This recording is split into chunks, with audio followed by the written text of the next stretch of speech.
how is it going? So, today is my best attempt at a guide for law. I'm gonna be real, I don't think I have the credentials to to really make this, but I play a lot of law, so maybe some of my takes will help you get better with this deck, or learn this deck, or anything of those sorts. But this is also kind of a thank you for everybody. Reaching 1,000 subs, it's awesome.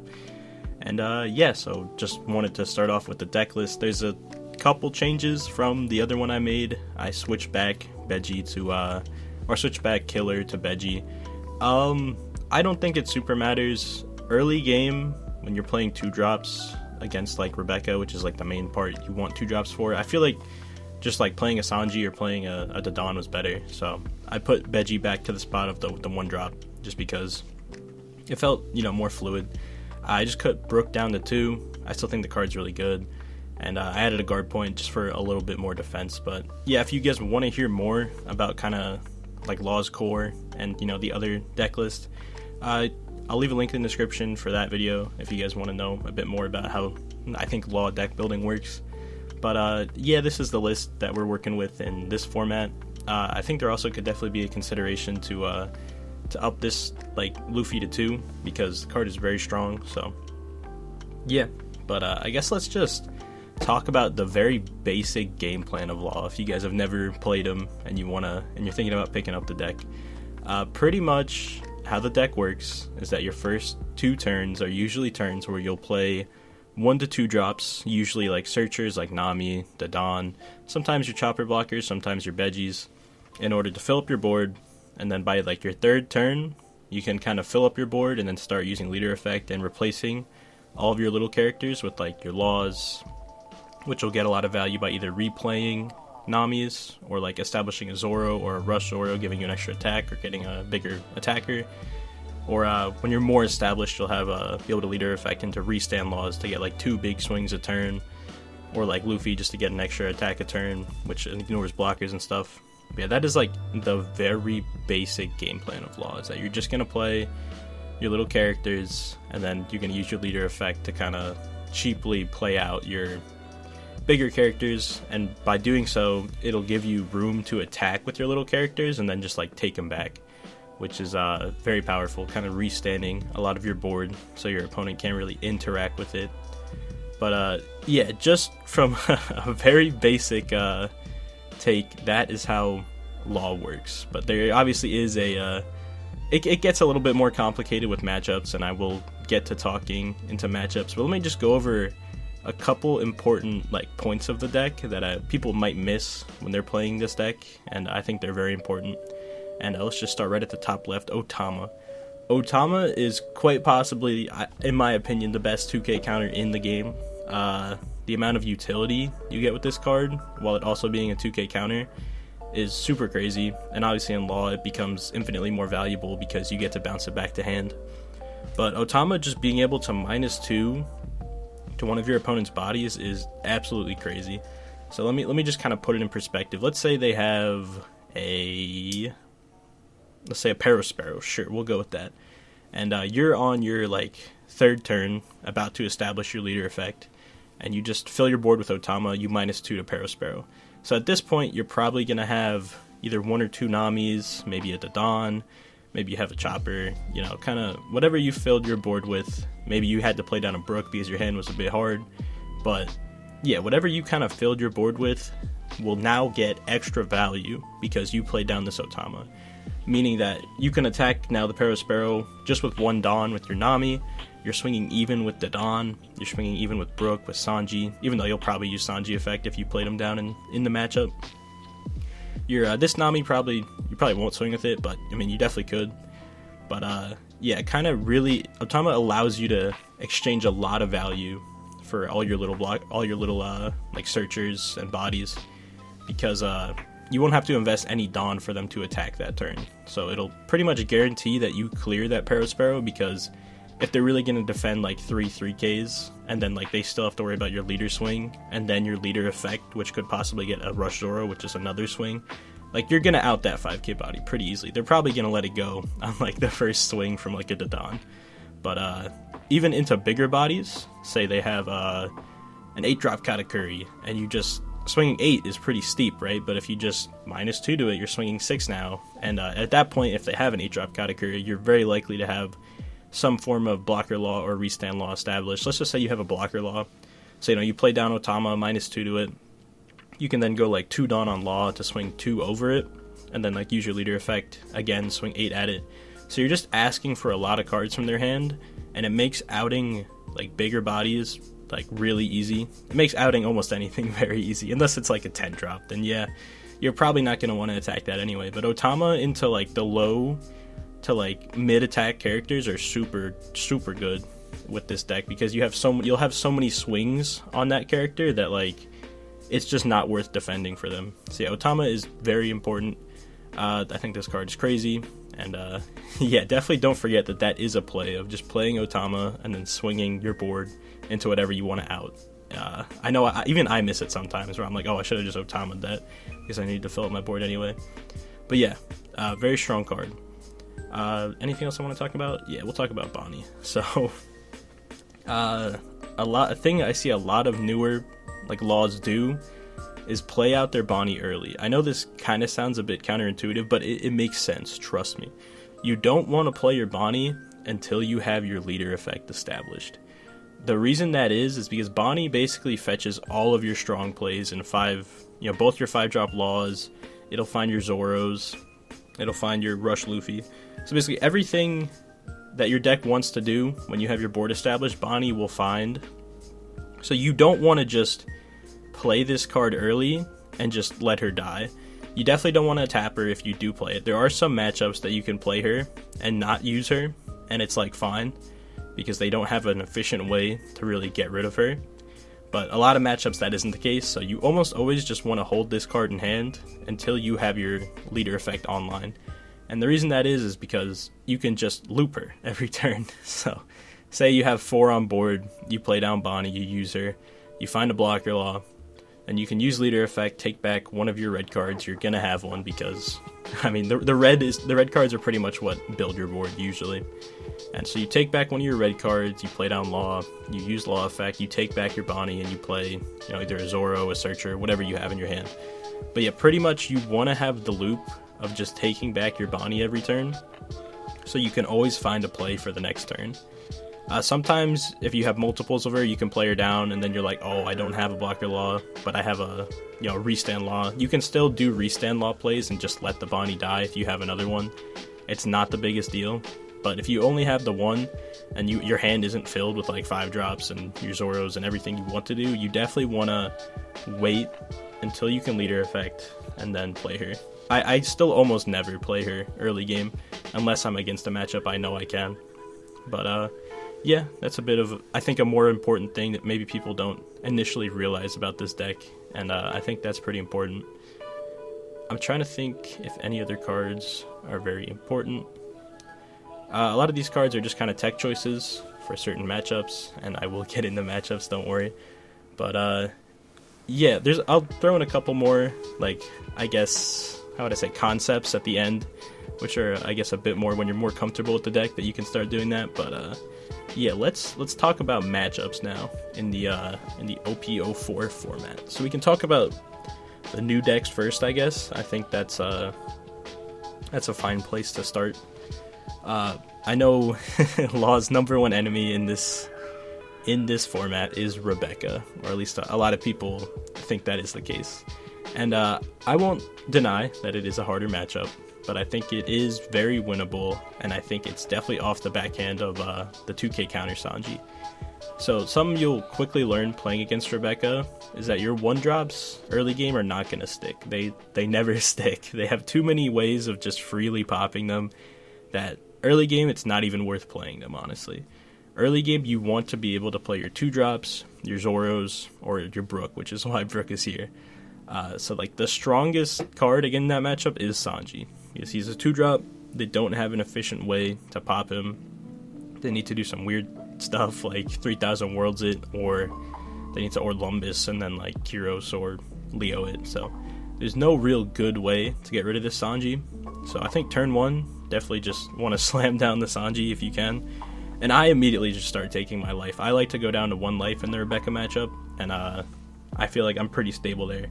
The reason being is that if you're at 2 life, they get a lot of value off King Kong gun. If you're at 3 life, it's kind of okay. They don't get a ton of value off of like just trying to King Kong gun like kill you. But 4 life, it's like 4 and 2 life both get a lot. They get a lot of value out of going big twice with the King Kong gun.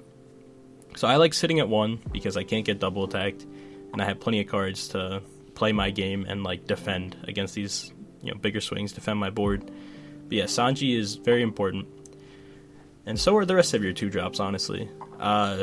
Early game, if you see like 2 Dodons, or if you like mulligan into 2 Dodons against Rebecca, I'd probably just keep that hand, because these are going to stick.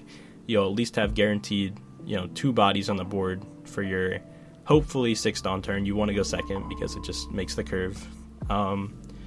And then, by then you should have like 3 1-drops, and you can just play them all out on your 3rd turn and then use leader effect. But yeah, 2-drops are very important into Rebecca, and they kind of get around a lot. And the reason we're playing Filmbrook, which is also very helpful in the matchup, is that if you get to go second, and you just drop your Sanji turn 1, and then turn 2 you do happen to have the Brook Zoro combo, it is just very, very strong. And I think you set yourself up to win if you have like turn 1 Sanji, turn 2 Brook into either of the Zoros. It doesn't super matter. Even like just Brook into another Sanji isn't the worst.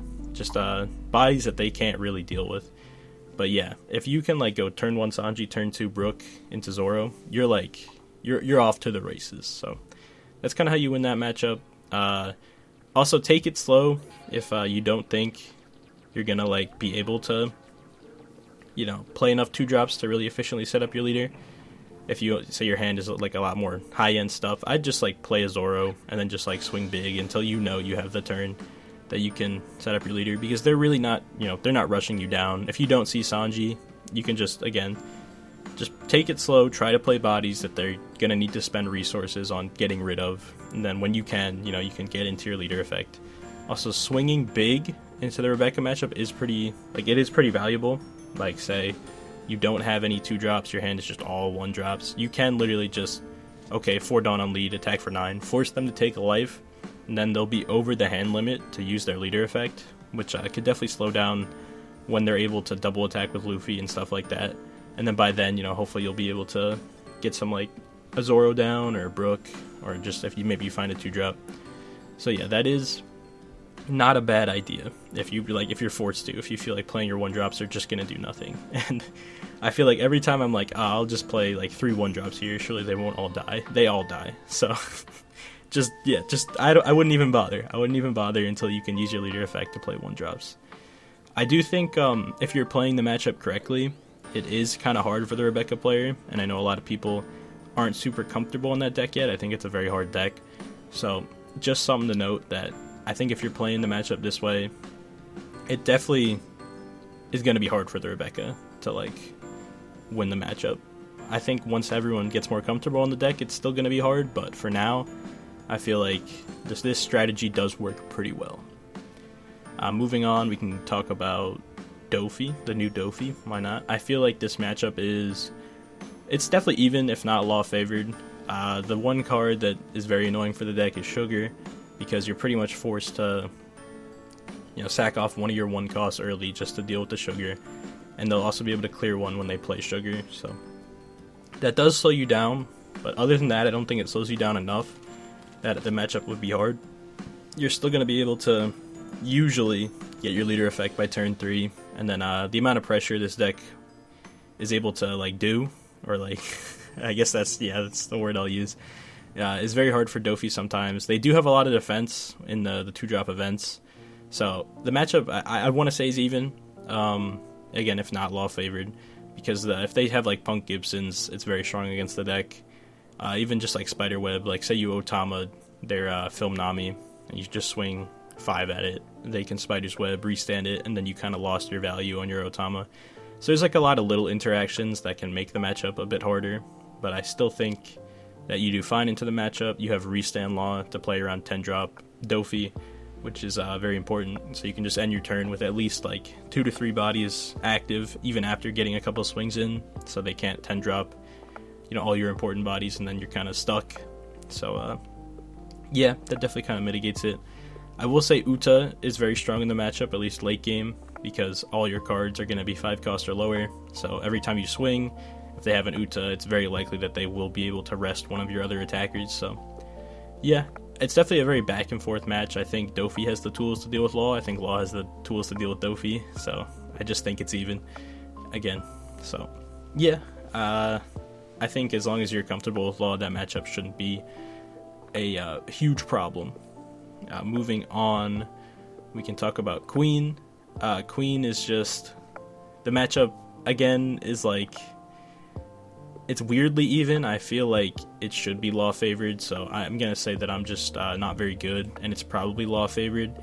But yeah, again, similar game plan. You just want to go as wide on them as possible, like Law does to pretty much every deck, and just kind of how Queen works is that they'll get you to a loop where they can heal like 1 life every turn, and they kind of want to keep you on one attacker and your leader, and they can pretty much survive every turn. But if you're able to kind of stick more than 1 attacker every turn, and they can't keep up with like their removal, that's kind of how you win the matchup. You want to keep your board as wide as possible, and you should be able to win from that. That does sound a little bit obvious, but it's kind of harder said than done, because all their top end do interact with your board. And this is another matchup that Sanji comes in, a very important card, where they will starve you. At least most Queen players will starve you, and then you'll just be able to take your life and see more cards, which is very important in that matchup, especially when you're trying to get your board down as fast as possible to begin kind of rushing them down every turn. So yeah, I want to say Law favored, but probably closer to even, but maybe slightly Law favored, something like that. Let's see what other decks are worth mentioning. We can just talk about red. I know. Let's talk about Zoro first. This the Zoro matchup has kind of always been your hardest matchup, and they added the inclusion of Fire Fist just existing, and you're able to play it in Zoro. Definitely has been a problem for quite a bit. The matchup is definitely still winnable, but Zoro definitely has a lot of tools against Law that kind of, I want to say it's Zoro favored, because they play 5-drop Marco, which will always get value against Law. They have Fire Fist, which also will always get value against Law, and they can pretty efficiently slow down what turn you're going to be able to leader effect. Like, they're going to stop you from leader effecting on your 3rd turn if they have Fire Fist, or if they just have like a Marco. Some of them play Vista even, so like you could get hit with the curve of, 1-drop Buggy. The Buggy you can't interact with in this deck, besides like swinging at it with the Luffy or maybe the Sanji. It's like Luffy, Sanji, Nami are like the 3 that can actually attack into Buggy, like okay. But the rest of your deck is like Slash, so you just can't kill Buggy. But yeah, if they go like turn 1 Buggy, then turn 2 Vista kill something, then turn 3 Marco kill something, yeah, you're not going to be able to leader effect that turn, or your 3rd turn. And then if you get hit with Fire Fist after that, it's like, the game is definitely going to be rough. You do have, all of your 1-drops to kind of trade back into their 1-drops, but just Buggy existing kind of mitigates that, and your leader is also Slash, so yeah, Buggy's definitely a pain for this deck. Fire Fist is. So yeah, I definitely say it is Zoro favored, but you can definitely still win it. And they're not always going to see every card they need to see every game to make this matchup very hard for you. So yeah, I'd say definitely Zoro favored, but you can definitely win it. Whitebeard, I always think that matchup is pretty even. I know some of them are playing a bit more removal, but I don't think most of them are. Most of them are still just kind of like efficient cards with vanillas, aces, Whitebeard, stuff like that. So they kind of don't interact with your board very much. They more just kind of build up their own board slowly. So that kind of gives you a lot of time, or not even a lot of time. You don't need a lot of time if they're not interacting with your board. To turn 3, you're pretty much always going to have your leader effect online, and you can just start berating them with 6Ks because all of your top end are 6Ks. You have restand Law, so you pretty easily kind of swing into them. Pretty much in that matchup, I always go 1 Dawn on lead and attack for 6. Even if it slows me down, like building my board up a bit, I still think it's worth getting an attack on them every turn. So that is something I do in that matchup, and I think it's very important. Otama's very good because their vanillas are all going to be 6k, so if you just Otama them and then start swinging at them, they're going to let them go because Whitebeard really just wants to defend a 6k body rather than anything lower than that, because that's just how the deck is good. So yeah, Otama's very important in that matchup. And yeah, I think it's even, if not Law favorite, honestly. So that's my take on Whitebeard. Katakuri, or pretty much every yellow deck, you should win. They just cannot deal with you going wide, and you also play a plethora of blockers, which they can't really deal with. In that matchup, if they're hitting my life, I take almost all of them, maybe protect my last one, but usually I'll just take all of them and then just make it a race, because they're not going to have time to play any of their top end. They're just going to have to try to, out-attack me, which usually doesn't work, because Law will have 4 to 5 swings a turn if they're properly established and have the right cards. So yeah, that matchup is usually very easy. Pretty much every yellow deck struggles against Law just because of how Law works. What are some other notable matchups? Let's think about it. I guess Ace, you can put him in the red category. It's hard for Law. If you see a lot of searchers, I think it's very doable. But yeah, it's definitely hard. Their whole deck is removal, and that's exactly what you don't want to see. I guess we can still kind of talk about like Lucci and like the other black decks that are floating around. I still think you do completely fine into them. They kind of have to spend a lot of resources to actually pop your cards, so you should just be able to kind of out-resource them and out-value them on how your deck works. If you're paying 2 Dawn to play a Law and then like replaying a Searcher or replaying a Zoro, he's kind of already gotten a lot of his value with the Law, because he either restood your Zoro or he got a Search again. And then if they drop 2 cards and then pay like 6 Dawn, they're already trading very down just to pop this Law. And then next turn you can just do it again for 2 and still get a bunch of other swings in. So I think just how that matchup works is that, you should just be able to outvalue them there.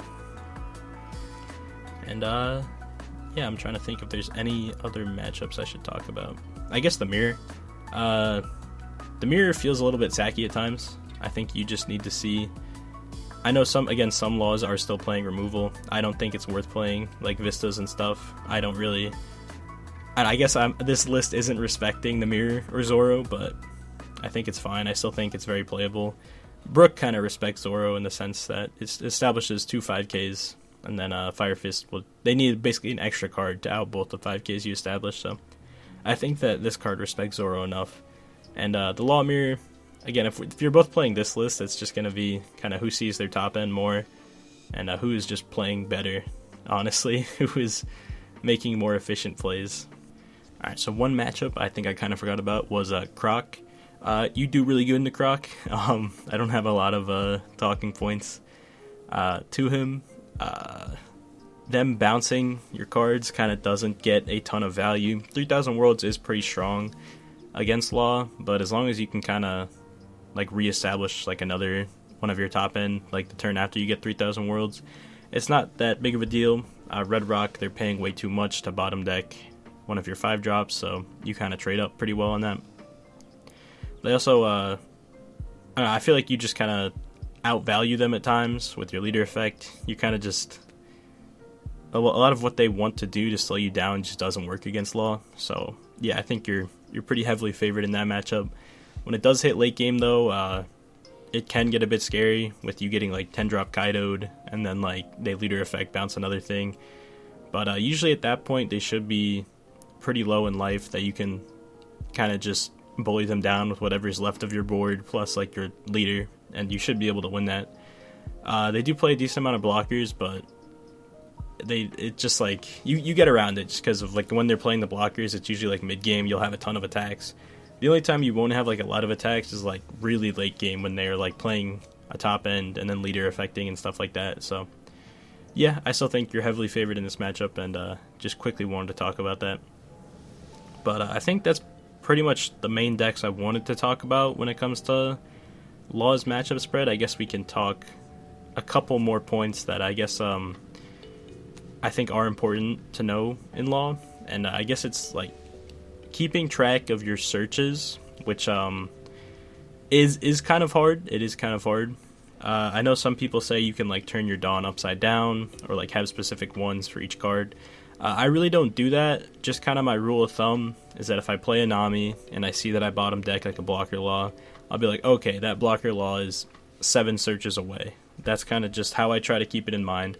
It's pretty easy to lose track because then, you can play another Nami and then do it again. And then you're like, oh, okay, I have one that's 6 searches away now and now one that's also 7 searches away.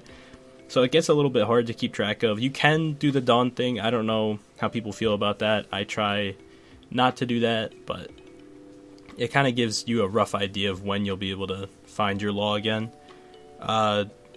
Yeah, also just like something to note is like if you play like 2 Namis or like a Dadan and a Nami and you don't see any laws, I would try to hold off on searching if you can. Maybe just play like a chopper instead of like another searcher, just to like wait till your turn that you're gonna Bonney just to see where your laws are, because normally if you go through 10 cards and you don't see a law, there's probably one coming up soon, so you don't want to accidentally bottom deck that one as well, and then you have to try to find another one and stuff. So yeah, I guess trying to keep track of your searches is kind of important. I'm trying to think if there are any other important things. Oh yeah, your mulligan. What are you looking for in your opening hand? I guess the baseline is any amount of searchers, and then if you see a law, that's pretty good. If you see any amount of searchers, maybe one, I'd say minimum 1 searcher, and then like a Bonney, and then like maybe like a blocker or 2K, stuff like that. I would still probably keep it just because you have the Bonney and you don't have to worry about finding your Bonney at all. So yeah, definitely mulligan for either a searcher and a law, or like a Bonney plus any, like the rest of your hand that looks good. There are certain, I guess, matchup mulligans, like into Queen and into Rebecca. You want a mulligan for Sanji because you want to have this for turn 1. So yeah, definitely look for Sanji, and then maybe like a law, a Sanji plus a Bonney, Sanji plus any other, maybe Sanji Dadan. You can look for either of these cards in the Rebecca matchup, but into the Queen matchup, you really want to find Sanji. So yeah, that's just kind of how I mulligan. If I see my hand is, has one part of the top end plus a searcher, I'm usually chill with it. Or if my hand just has any amount of searchers plus a way to find the top end, I'm usually cool with it. But yeah, I think that's everything I have to say about the deck so far. I love Law. I think the deck is super fun. If you guys are thinking about trying it, I'd definitely do that. Deck is very fun. It's a little bit more intricate than some of the other decks in the game, so if you're looking for a bit more of a challenge, I wouldn't say this deck is impossible to play. It's not like imperatively hard, but yeah, hopefully I was helpful at all to you guys. Thank you guys for watching.